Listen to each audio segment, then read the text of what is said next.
بسم اللہ الرحمن الرحیم۔ السلام علیکم ورحمۃ اللہ وبرکاتہ۔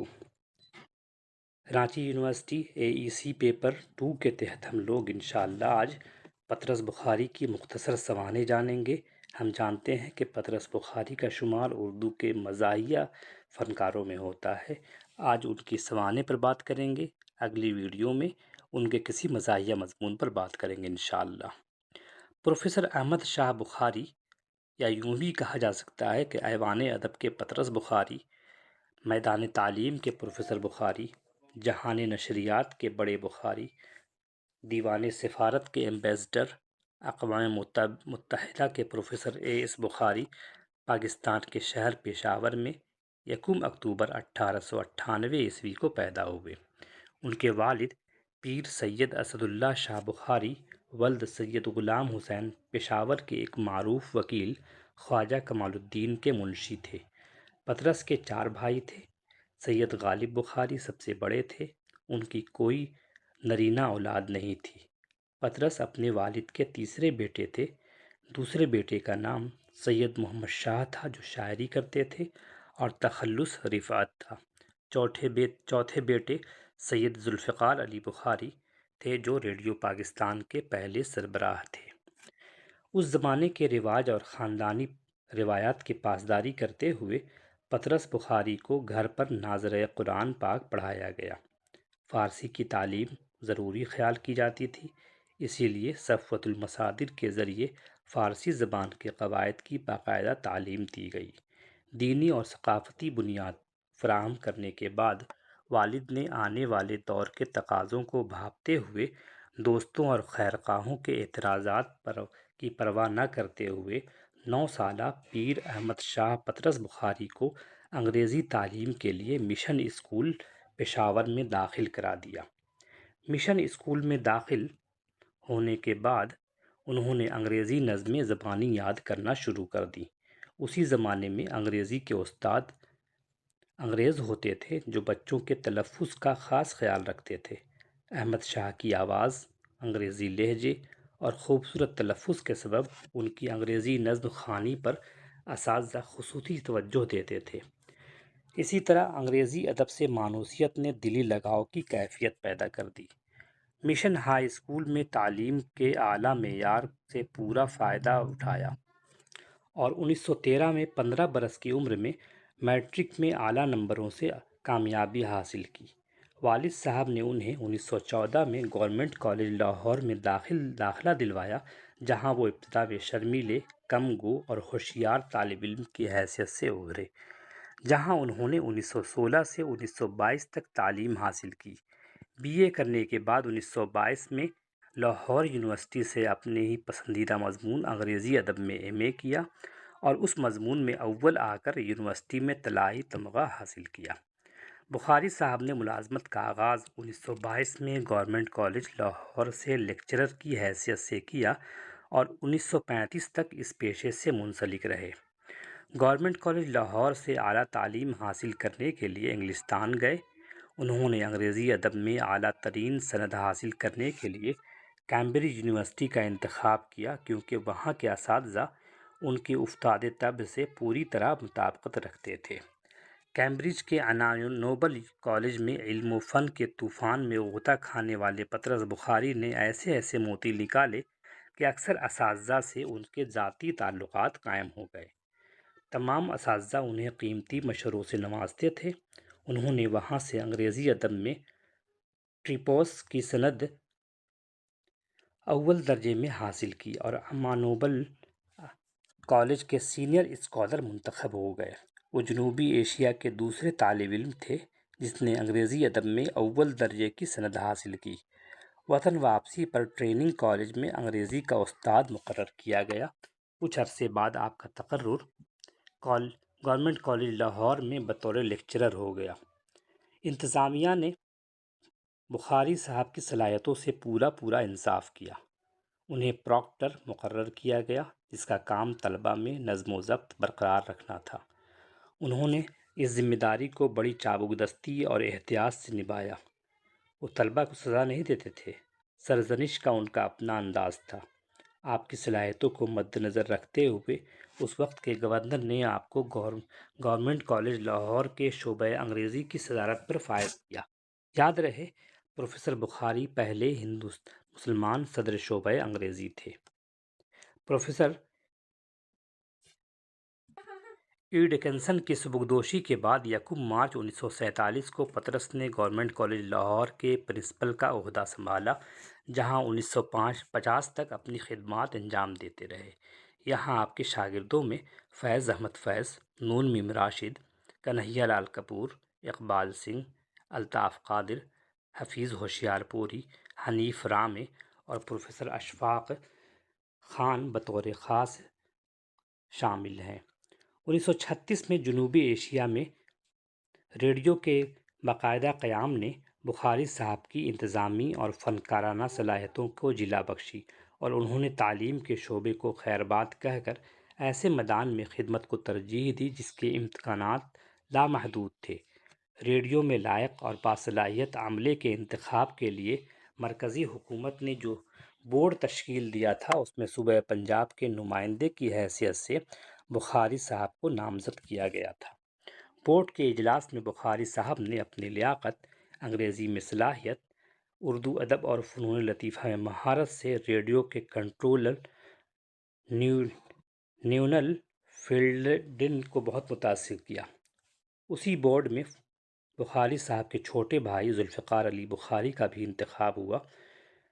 نیونل فیلڈن نے 2-1 ماہ کے بعد محسوس کر لیا کہ ریڈیو کے بڑھتے ہوئے کام سے تنہا عہد برآ ہونا ممکن نہیں، اس لیے نیول فیلڈن نے وائسرائے لارڈ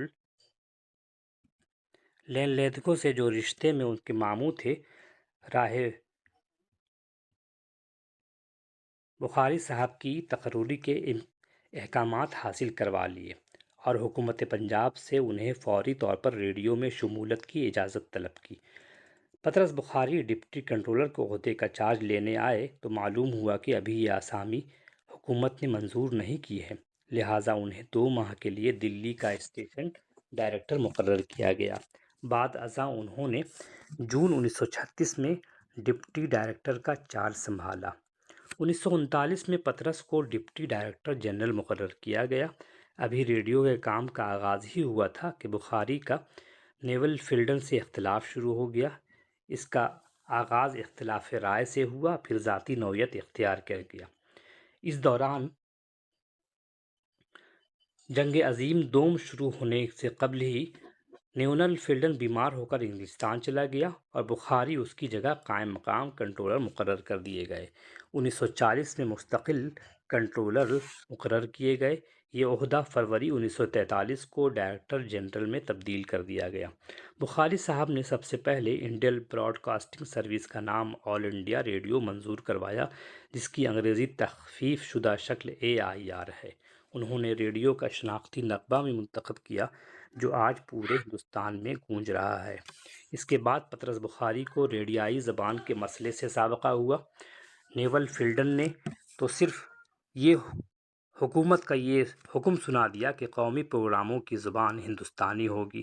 اس طرح یکم جنوری 1936 کو انڈین براڈ کاسٹنگ سروس دلی اسٹیشن کا افتتاح ہوا، تو گویا زبان کے سلسلے میں بڑوں کے چھتے کو چھیڑ دیا گیا۔ سیاسی حلقوں میں الزام تراشیوں کا بازار گرم ہو گیا۔ ریڈیو کی زبان پر اخبارات میں، مرکزی اسمبلی میں اور سیاسی جلسوں میں اعتراضات کا طوفان اٹھ کھڑا ہوا۔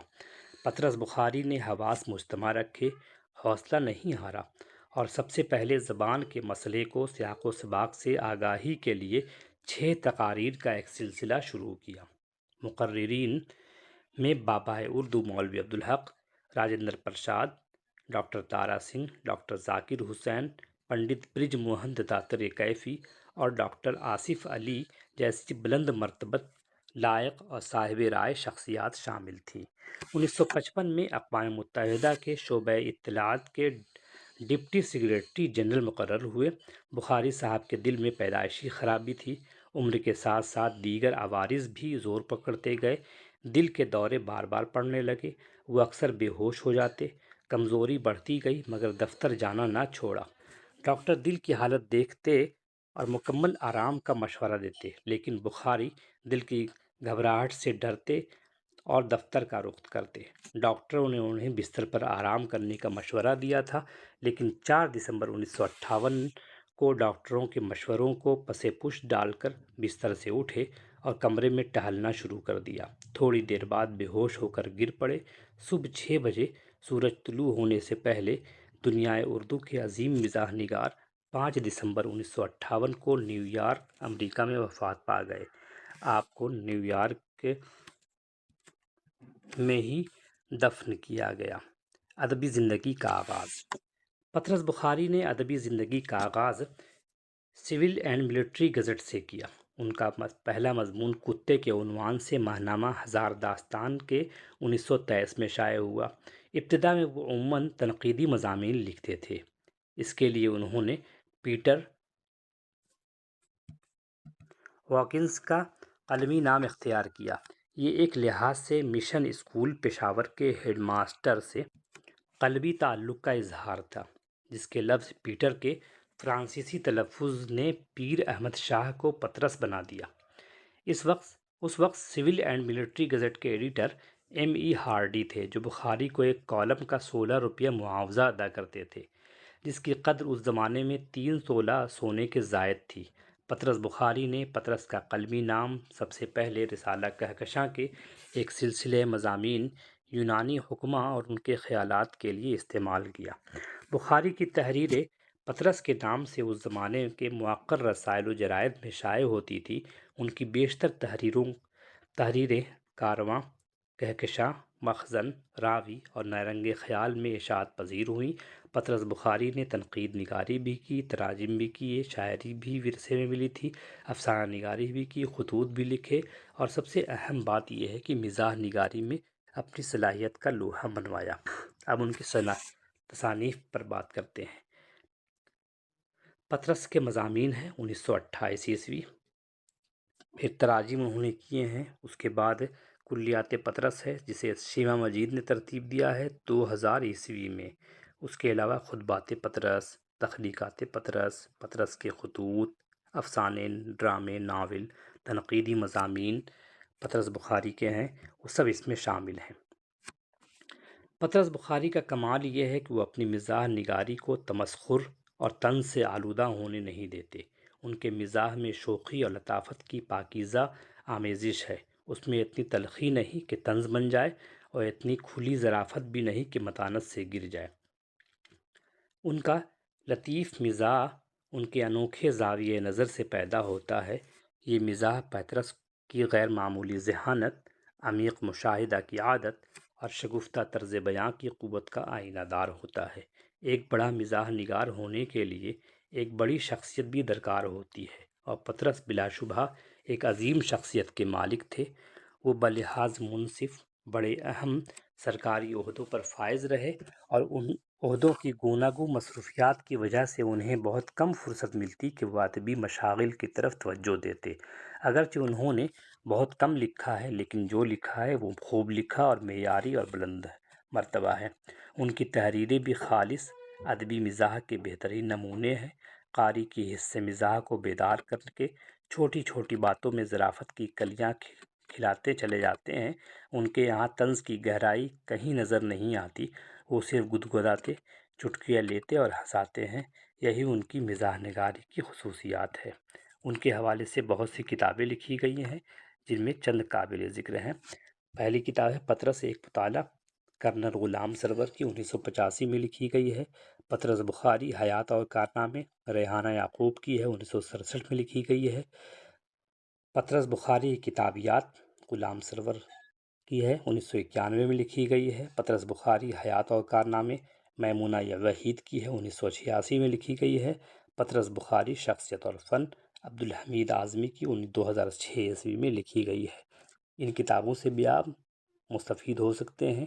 پطرس ایک ایسے فنکار ہیں جن کو بار بار پڑھنا ہے، BA کے سطح پر، MA کے سطح پر، اور بعد میں جب پڑھانے کی نیت سے جب آئیں گے آپ اس فیلڈ میں، تب بھی آپ کو پطرس کو پڑھانا پڑے گا۔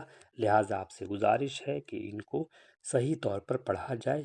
ان کو کیا بلکہ جتنے بھی ادیب ہیں جو ان کو صحیح طور پر پڑھنا چاہیے، کیونکہ یہی ادیب آپ کو بار بار پریشان کریں گے، ان کے سوانح جاننی ہوگی آپ کو، ان کا اسلوب جاننا ہوگا، لہٰذا ابھی سے پڑھ لیں تو آپ کو آسانی ہوگی انشاءاللہ۔